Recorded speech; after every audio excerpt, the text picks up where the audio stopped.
Hey guys, in this video I will show you how to get Calibri font in Google Docs Mobile. Alright, let's begin.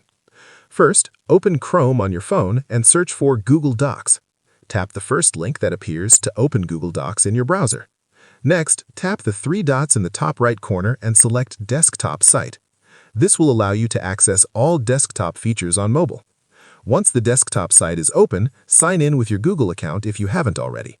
Then, open the document where you want to add new fonts and select the text you want to change. Tap the Fonts drop-down menu and select More Fonts. Here, you will see a list of all available fonts. Check all the fonts you want to add to your Google Docs. After selecting, click Done to save changes.